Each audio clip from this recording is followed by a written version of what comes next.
Hello po, good afternoon po sa ating lahat. Nagpabalik naman po tayo para po magpakain sa ating mga hayop dito sa aming farm.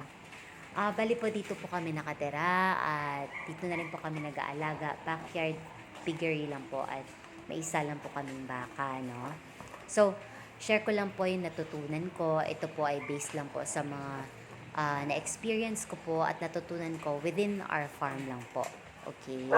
So, kapag po yung baka natin ay nag-iedad na ng 1 year and 6 months to 8 months, pwede na po silang mag-heat or maglandi. Magsa-start na po silang maglandi.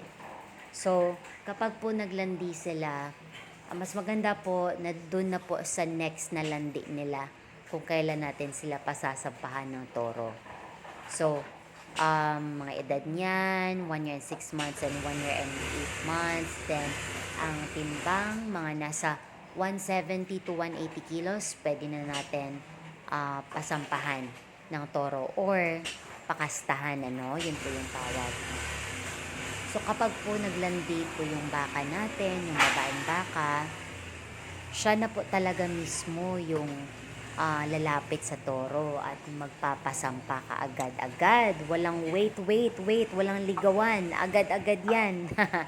So, ayan po, Um, at kapag po naglandi yung babaeng baka, within 24 hours po, kailangan na natin silang pakastahan sa toro.